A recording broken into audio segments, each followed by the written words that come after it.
اور ان کی بھی مغفرت ہے جن کی تم نے سفارش کی، یعنی حج کے موقع پر جن کے لیے تم نے دعائیں کی ان کی بھی بخشش ہو جائے گی۔ لیکن عام طور پر جب کوئی حاجی جاتا ہے اور ہم سے پوچھتا ہے کہ ہم آپ کے لیے کیا دعا کریں، ہم کیا بتاتے ہیں؟ ساری دنیا کی دعائیں بتاتے ہیں، آخرت سے متعلق نہیں کہ اللہ ہماری بخشش کر دے اور ہمیں وہاں جہنم کی آگ سے بچا لے۔ حاجی جو ہیں وہ عرفہ کا روزہ نہیں رکھتے، لیکن جو غیر حاجی ہیں، ہم لوگ ہیں جیسے، تو ہم عرفہ کا روزہ رکھیں گے، یعنی 9 ذی الحجہ کا، اور یہ 2 سال کے گناہوں کی معافی کا ذریعہ ہے۔ ابو قتادہ انصاری کہتے ہیں کہ آپ صلی اللہ علیہ وسلم سے عرفہ کے دن کے روزے کے بارے میں پوچھا گیا تو آپ نے فرمایا گزرے ہوئے 1 سال اور آنے والے سال کے گناہوں کا کفارہ بن جاتا ہے، یعنی یہ روزہ پچھلے اور اگلے سال کے گناہوں کا کفارہ ہے۔ ان 10 دنوں میں مزدلفہ کی رات بھی ہے، حاجیوں کے لیے ہے لیکن اس عشرے کی فضیلت کے طور پر بتا رہی ہوں۔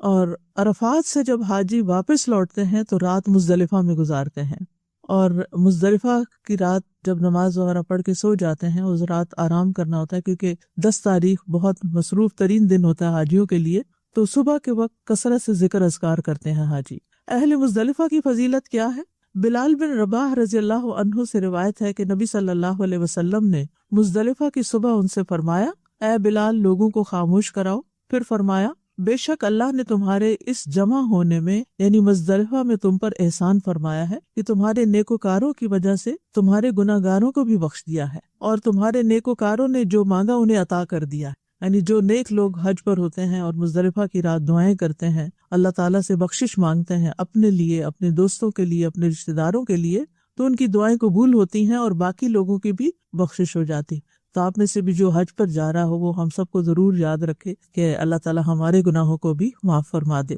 ان دنوں میں اللہ تعالیٰ کی عبادت کرتے ہوئے شیطان کو کنکریاں مارنے کا عمل بھی ہے جو کہ 10 تاریخ کو شروع ہوتا ہے۔ نبی صلی اللہ علیہ وسلم نے فرمایا تمہارا جمرات کو کنکریاں مارنا، پس تمہاری ہر کنکری مارنے کے بدلے ایک کبیرہ گناہ جو ہلاک کرنے والا تھا اس کا کفارہ ہو جاتا ہے۔ یعنی ہر کنکری کے بدلے ایک کبیرہ گناہ معاف ہوتا ہے کہ اگر وہ معاف نہ ہوتا تو ہلاک کرنے والا ہوتا۔ نبی صلی اللہ علیہ وسلم نے فرمایا جب تم کنکریاں مارو گے تو یہ قیامت کے دن تمہارے لیے نور ہوں گی، یعنی روشنی کا ذریعہ بنے گی۔ ان دنوں میں حج اکبر کا دن ہے، یعنی ان 10 دنوں کی فضیلت میں سے ایک یہ ہے کہ ان میں یوم النحر ہے۔ یوم النحر 10 تاریخ کو کہتے ہیں، یہ حج اکبر کا دن ہے اور یہ بھی اللہ کے نزدیک سب دنوں سے زیادہ عظیم ہے۔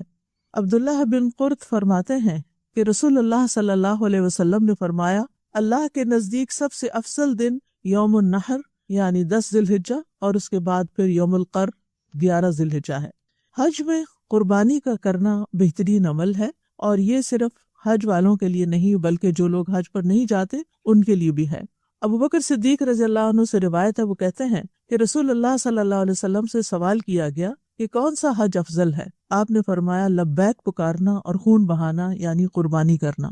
ان 10 دنوں میں عید کا دن بھی آتا ہے جو حاجیوں کے لیے بھی ہے اور ہم سب کے لیے بھی، یعنی آپ دیکھ رہے ہیں کہ ان 10 دنوں کے اندر کتنا کچھ اکٹھا ہو گیا۔ عقبہ بن عامر سے روایت ہے، وہ کہتے ہیں کہ رسول اللہ صلی اللہ علیہ وسلم نے فرمایا یوم عرفہ، یوم نحر یعنی 10ویں ذی الحجہ قربانی کا دن، اور ایام تشریق یعنی 10ویں کے بعد کی جو عید کے 2 دن اور ہوتے ہیں۔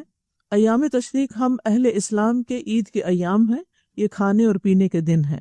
ان 10 دنوں کو غنیمت جاننا چاہیے۔ جو لوگ تو حج پہ جا رہے ہیں بہت ہی خوش قسمت ہیں کہ وہ اپنے یہ 10 دن وہاں خوب عبادت کریں گے، کیونکہ وہاں تو کوئی اور کام نہیں ہوتا سوائے آرام کرنے کے اور عبادت کرنے کے۔ لیکن جو لوگ نہیں بھی جا پا رہے وہ پیچھے رہ کر ان دنوں میں خاص اہتمام کریں، 1 ذی الحجہ سے لے کے عید کے دن تک۔ سلف صالحین ان دنوں میں انتھک عبادت کیا کرتے تھے اور نیکی کے مختلف کاموں میں کوشش کرنے کی شدید رغبت رکھتے تھے، اور اس کے لیے ضروری ہے کہ ہم پہلے سے ہی پلان کر کے رکھیں کہ ہم نے کیا کیا کرنا ہے۔ مثلا اگر آپ کی زکوٰۃ ڈیو ہے یا آپ نے کوئی خاص صدقہ خیرات کرنا ہے، کوئی خاص کسی جگہ پر یعنی اپنا حصہ ڈالنا ہے، تو وہ ان 10 دنوں کے اندر اگر آپ کریں گے تو اس کا اجر و ثواب باقی سارا سال کرنے سے کہیں زیادہ بہتر ہوگا۔ سعید بن جبیر کے بارے میں آتا ہے کہ جب یہ 10 دن شروع ہو جاتے تو اپنی طاقت سے بڑھ کر سخت محنت کرتے اور ان 10 دنوں کی عبادت کی بہت ترغیب دیتے اور کہتے ان 10 دنوں کی راتوں کو اپنے لیے دیے نہ بجھایا کرو،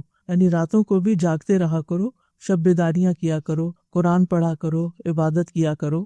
ابو عثمان نہدی کہتے تھے نیک لوگ صحابہ کرام و سلف صالحین 3 قسم کے دنوں کی تعظیم کرتے: رمضان کے آخری 10 دن، ذوالحجہ کے پہلے 10 دن اور محرم کے پہلے 10 دن، ان دنوں کو اللہ کی اطاعت اور تقرب سے آباد کرنا چاہیے، یعنی زیادہ سے زیادہ نیک اعمال کرنے کے لیے اپنے آپ کو تیار کر لینا چاہیے۔ الحمدللہ رمضان میں ہم محنت کرتے ہیں اور اپنے نفسوں میں قوت اور چستی بھی پاتے ہیں، لیکن جب یہ 10 دن آتے ہیں تو ہم کمزوری دکھاتے ہیں اور پورا خیال نہیں کرتے، سست پڑ جاتے ہیں، حالانکہ یہ 10 دن رمضان کے دنوں سے زیادہ عظیم ہے، رمضان کی راتوں سے نہیں، دنوں سے زیادہ عظیم ہے، اور ان میں کیے جانے والے اعمال اللہ کو زیادہ محبوب ہیں اور اللہ کے ہاں زیادہ افضل ہیں۔